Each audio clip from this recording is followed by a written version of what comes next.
오래간만에 경제적 인간의 탐구 코너를 말씀드리겠습니다. 요즘 정부가 수많은 새로운 시장 교란 행위를 약속하고 있습니다. 그리고 국민들은 마구 박수를 칩니다. 분양가 상한제를 실시하겠다. 그다음에 세입자들한테 전세 기간을 2년에서 4년으로 연장하는 규제를 하겠다서부터 시작을 해서 여러 가지 시장이 잘못된 걸 정부가 교정을 하고 국민 편에 쓰는 것처럼 이야기를 합니다. 시장과 정부 누가 더 똑똑하고 현명한가, 그 문제에 대해서 오늘 말씀드리겠습니다. 경제학적에 잘 알려진 거에 의도하지 않은 결과의 법칙, The Unintended Consequences Law of The Law of Unintended Consequences라고 하죠. 그 의도하지 않은 결과의 법칙이라는 게 있습니다. 재미난 사례를 하나 말씀드리겠습니다. 인도를 영국이 지배했었죠. 그래서 식민시대에 델리에 갔더니 길거리에 코브라가 막 돌아다녀서 사람들이 많이 죽게 됐습니다. 그래서 영국의 그 식민지를 지배하던 관료들이 꾀를 냈죠. 뭐를 했냐면 코브라 한 마리 잡아올 때마다 이제 큰 상금을 주겠다고 포상제를 실시했습니다. 그랬더니 이제 사람들이 그 주는 돈이 워낙 많으니까 인도의 그 값싼 인력들이 뭐냐면 코브라 사냥꾼이 다 돼서 돌아다니기 시작을 했어요. 근데 이제 길거리 코브라가 없어졌잖아요. 그런데 코브라를 가져오는 그 사냥꾼들 숫자는 줄지가 않는 거예요. 코브라가. 그래서 길거리에 사망자가 없어졌는데 코브라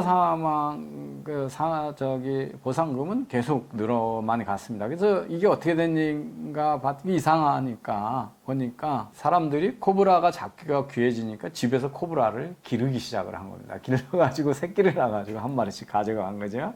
그래서 포상제를 중지했어요. 그랬더니 이게 더 큰 문제가 됐죠. 어떻게 했겠습니까?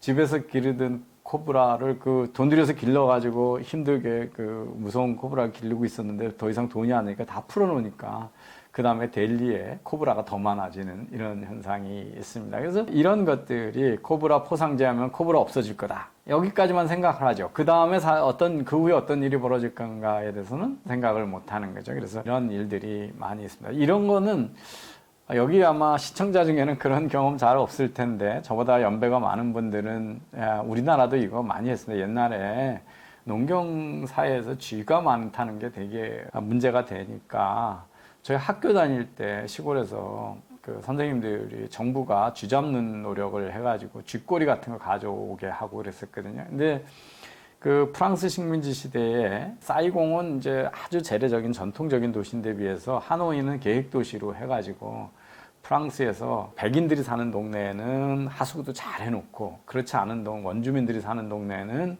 아주 형편없는 전통적인 베트남의 지역으로 이렇게 딱 구분되어 있어가지고 서구 문명을 자랑을 했는데 1894년에 이제 유럽에서 흑사병 막 이런 거 얘기하면서 쥐하고 벼룩이 이런 전염병에 전파하는데 중요한 경로라는 게 밝혀지면서 하노이에 하수구도 잘 안 되고 그러니까 쥐가 워낙 많으니까 프랑스 사람들이 베트남에 와 있는 프랑스 사람들이 쥐에 대한 공포가 커졌어요. 그러니까 이제 쥐꼬리 가져오면 돈 준다고 해서 1902년에 쥐잡기 운동을 했거든요. 그래서 1902년 4월에서 5월 마지막 주하고 첫 주였는데 첫 주에는 7,982마리를 잡아오더니 그 다음에는 그러니까 일주일에 7,900, 한 8,000마리 안 된 걸 잡더니 그 다음에는 하루에 4,000마리씩 잡더니 나중에는 하루에 2만 마리씩의 쥐가 잡히는 거예요. 그런데 이 꼬리를 하나 가져올 때마다 포상을 해줬는데 나중에 보니까 길거리에 꼬리가 없는 쥐가 엄청 많이 다니는 거예요. 그래서 뭐냐면 쥐를 잡아서 죽이는 게 아니라 이 쥐가 새끼를 낳아야 그 꼬리를 잘라서 계속 파니까 일종의 쥐를 양육시키는 거하고 비슷해요. 쥐가 워낙 새끼를 빨리 나니까. 그래서 이런 것도 정부가 어떤 거를 했을 때 쥐 잡기를 했으면 사람들이 어떻게 행동할 거라고 하는 거에 대해서 이제 돈만 주면 이제 꼬리만 가져오면 쥐가 죽는 줄 알고 했던 대표적인 예입니다. 여러분 공공장소에 가면 우리 서울에 지금 차량 오부제 하고 있죠. 그 오부제 때문에 서울에 매연이 절감되고 교통체증이 줄어들었다고 생각을 하시나요? 서울시보다 훨씬 강한 차량 오부제를 실시한 주가 어디냐면, 그러니까 어디 사례가 있냐면요. 멕시코시가 1986년에서 2005년에 그 오존 수준이 유엔의 WHO의 권고 수준을 넘어서는, 그러니까 몸에 해롭다라고 얘기하는 날이 전체 날의 92%.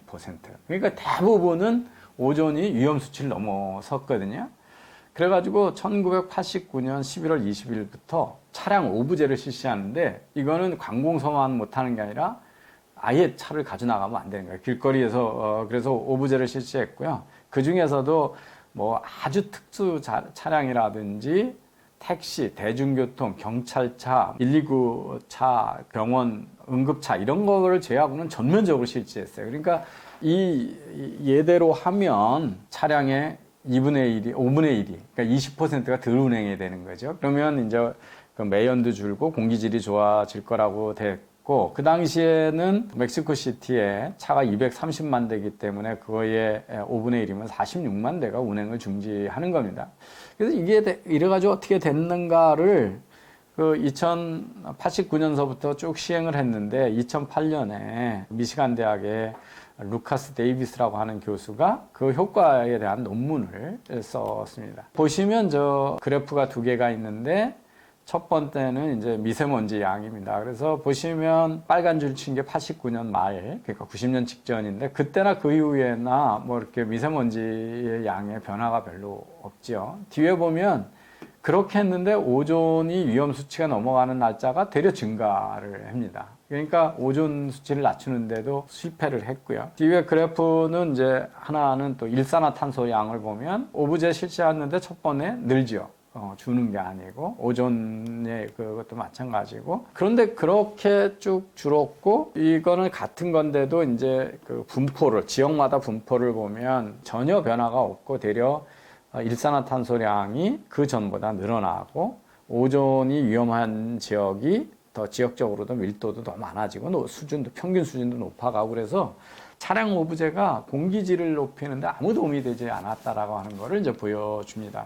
반면에 그런 시책을 안 했는데, 미국에서 보면은 미세먼지 양, 맨 밑에 빨간 게 미세먼지 양입니다. 그리고 다른 유해가스들, 질산이라든지, 위에 PM2 2.5는 그것도 미세먼지고, 밑에는 더 10은 이제 10 마이크로, 2.5 마이크로로 미세먼지인데, 보면 미국은 그런 게 없었는데 70년대부터 지금까지 계속 공기의 질이 좋아지죠. 그런데 왜 멕시코는 그렇지 못하냐? 사람들은 정부가 뭐를 하면 마치 금방 사람들이 그 인센티브에 따라 다 움직일 것 같지만, 사람들은 정책을 쓰는 사람보다 훨씬 더 클레버하게 다른 짓을 한다는 겁니다. 그래서 왜 이런 일이 벌어지냐면, 여러분 아마 추측이 될 겁니다. 차량 오부제를 하고 났는데, 보시면 이 그래프 두 개가 있는데요. 왼쪽에 있는 게 뭐냐면, 그 멕시코시티의 주유소에 가서 차량에 넣는 가솔린 판매 양입니다. 그러니까 이 차량 오부제를 했는데 훨씬 기름을 많이 쓰게 되죠. 그러니까 차량 운행이 준 게 아니라 늘었다는 걸 보여지는 거고요.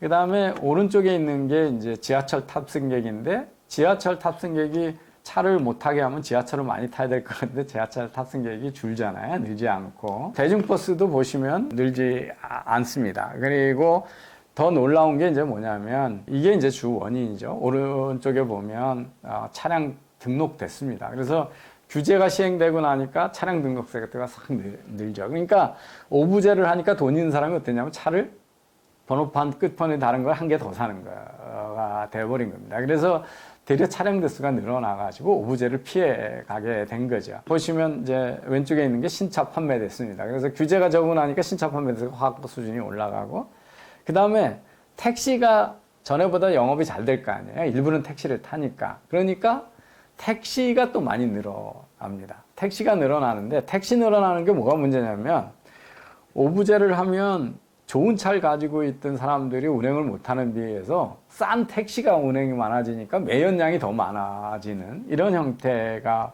벌어진 겁니다. 그래서 차량 오부제 제도는, 멕시코시티 제도는 차량 오부제를 하면 사람들이 차를 덜 타니까 공기의 질이 좋아질 거다라고 했던 단순한 논리가, 사람들은 차가 있어야 생활을 할 수가 있는 거고, 그 정부의 규제를 다른 수단으로 대체하는데 그 중에 하나가 차량을 늘려가지고 대체하기 때문에 효과가 없었다. 되려 더 역효과만 있었다. 이런 거를 알 수가 있습니다. 네 번째 사례가 뭐냐면 자동차의 안전벨트가 사람을 얼마나 생명을 구했나. 그래가지고 이 차량에 있는 온갖 안전 규제들이 늘어나는데 뭐 에어백도 늘리고 안전벨트도 있고 뭐 이런 게 없던 게 규제가 된 거거든요. 그래서 그거 효과에 대해서 경제학자들이 이미 1975년에 연구를 했습니다. 그랬더니 차량에 온갖 규제를 가한 안전벨트 같은 규제가 고속도로의 사망자 수의 변화가 없다는 겁니다. 그걸 해서 덜 죽는 게 아니다 하는 게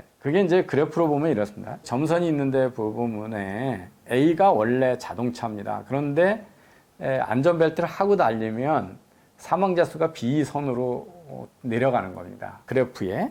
근데 이제 속도가 지금 점선이 있는 데를 속도를 하면 사망자 수가 안전벨트 없을 때 C에서 D로 내려가는데 사람들은 안전벨트가 매고 내 차는 에어백도 있고 내가 빨리 달려도 안 죽는다면 그렇게 달리는 게 아니라 원래보다 훨씬 빠른 속도로 달린다는 거죠. 그래서 D 사망자 숫자가 D처럼 낮아지는 게 아니라 E처럼 올라가서 더 빨리 달리니까 에어백하고 안전벨트 때문에 직사하는 사람은 줄었는데 중상 있는 사람은 더 많아지고 사고가 많아지고 더 큰 문제는 뭐냐면 보행자들이 더 많이 죽는다는 겁니다. 과속을 하는 차가 많아지니까. 이게 보행자는 차량에 있는 안전벨트나 에어백은 차량의 탑승객을 보호하지 밖에 있는 보행자들은 보호를 안 하잖아요. 근데 과속하는 차가 더 많아지니까 간접 피해로 죽는 사람들이 늘어나서 사망자 수가 줄지 않는다. 그래서 이런 것도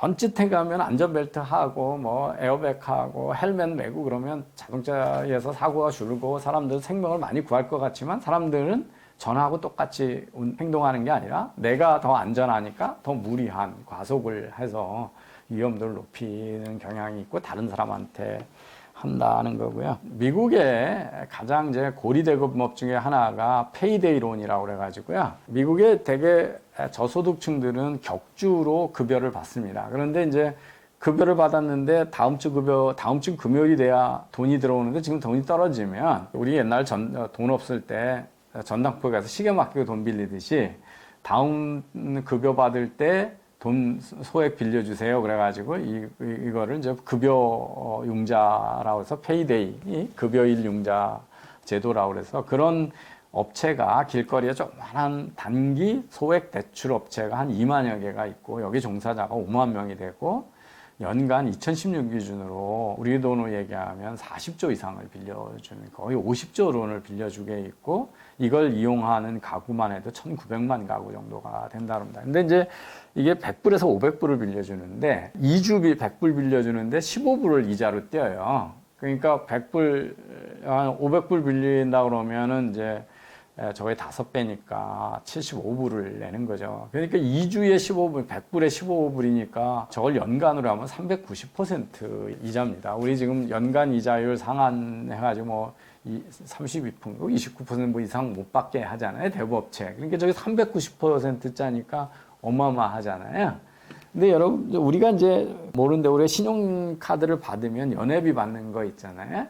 근데 신용카드 연회비가 그냥 회비인가 보다 그러는데 그건 사실은 이름 다른 이자거든요. 신용카드가 뭐 하는 거냐면 지금 내가 물건을 사고 다음 달 25일에 갚는다 그러면 그 기간 동안은 물건 파는 사람은 신용카드 회사한테서 돈을 받는데 나는 돈을 이자를 안 내고 빌려 쓰는 거하고 같은 거기 때문에 그거의 비용을 연회비라는 거로 바꾼 건데 실제 내가 쓰는 금액하고 그 연회비를 따져보면 그게 연 900% 이자에 해당이 되고요. 내가 책을 써줬는데 제때 못 갚아가지고 부도를 내면 양쪽에서 벌금을 내는데 그건 연간 1500% 이자가 됩니다. 근데 이 단기 대출을 이게 390%가 너무 높다고 그래가지고 못하게 되니까 어떻게 하냐면 그걸 규제를 하면 사람들이 신용카드 금액을 더 많이 써야 되는 거죠. 그러면 훨씬 높은 이자나 연체 이자를, 그러니까 신용카드를 못 갚으니까 신용카드의 연체 이자율이 저런데 연체 이자들 같은 것들을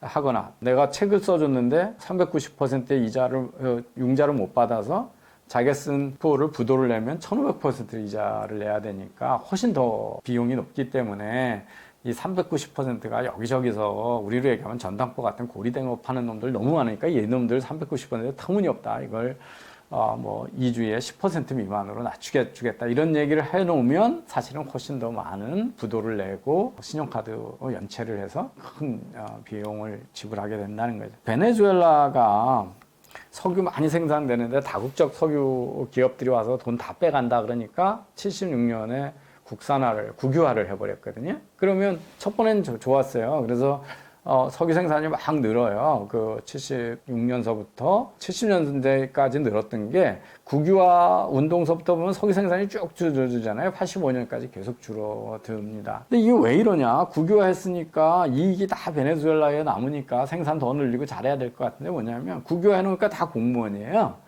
그러고 나니까 이 설비 투자를 하고 생산성 투자해야 될 이율이 하나도 없어요. 공무원들은 거기서 잘한다고 해서 더 월급을 더 받는 것도 아니고 비용 쓴다 그러면 왜 지금 돈 쓰냐고 자기가 다 책임지게 되고 이러니까 베네수엘라가 그래서 지금 보면 생산량이 급격히 떨어져 가지고 그 연간 생산량에서 지금 2019년에 아주 최악의 상태까지 지금 떨어지는 상태로 그 차베스가 들어온 때부터 계속 일일 생산이 줄어들다가 지금 마두로 이후에는 그냥 뭐 급속히 줄어들어서 연간 생산량이 국유화 전에 300만 배럴이었는데 지금 100만 배럴을 3분의 1 수준으로 지금 생산량이 떨어져 있죠. 이런 것들이 다 외국의 이익 다 빼가고 다국적 기업에 돈 벌어가는 게 아까워. 그래서 국유화하면 될 거. 그것까지는 눈에 보이는 거고. 그 다음에 뭐 이제 의도하지 않았던 효과가 뭐냐면 어떤 정유 공장이 제대로 올라가면 수리도 잘해야 되고 시설 투자도 해야 되고 좋은 사람도 계속 뽑아야 되고 투자가 일어나야 되는데 이거를 책임지는 사람이 없으니까 그런 거죠. 미국의 의료보험에 대해서 말들이 많습니다. 근데 의료보험이 왜 그렇게 비싸냐 하면 이것도 사실은 우리가 지금 그 의료보험 제도가 어떻게 미국이 생겼나에 대한 이해를 하면 왜 그런지에 대해서 우리가 좀 이해를 할 수가 있는데요.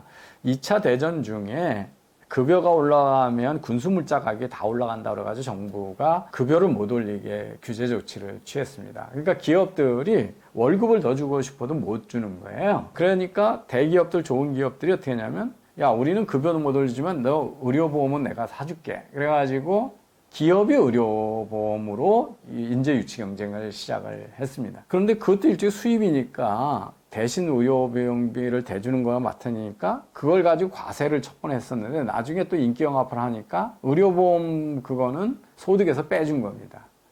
그러니까 점점 더 기업들은 의료보험 쪽으로 월급을 올려주면 세금으로 뺏기는데 종업원들은 뭐냐면 좋은 의료보험을 사주는 게 훨씬 이익이죠. 여긴 세금을 부과하지 않으니까. 그러면 어떻게 하냐면 좋은 기업에 다니는 사람들은 어차피 좋은 보험을 기업에서 대주고 나는 비용을 거의 안 내는 거니까 그러면 의료행위를 막 하게 되는 거죠. 훨씬 자기가 필요한 것보다 높은 의료보험을 쓰게 되는 겁니다. 그래서 미국의 의료보험비가 왜 그렇게 비싸지냐 하는 것들은 이걸 네가 번 돈으로 네가 보험을 사라 그러면 이렇게 그렇게 높은 좋은 의료보험을 과도한 의료보험을 들지 않게 되는데 돈을 기업이 대주는 거거든요. 그러니까 의료보험이 이제 높아지고 점점 그렇게 되면서 이게 민간 의료보험이 이렇게 높아진 것들이 다 규제 때문에 오는 거다. 미국의 대학 등록금도 마찬가지입니다. 이제 뭐 하버드가 있다. 그러면 대학이 돈을 많이 벌려면 두 가지 방법이 있죠.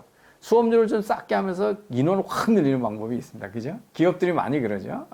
매출을 늘리려면 가격을 낮춰가지고 사람을 늘리는 방법이 있고, 아니면 인원은 그대로 두고 수업료를 계속 올리는 방법이 있거든요. 근데 기업들은 두 번째 방법을 잘 못합니다. 가격을 많이 높이면 수요가 안 생기잖아요.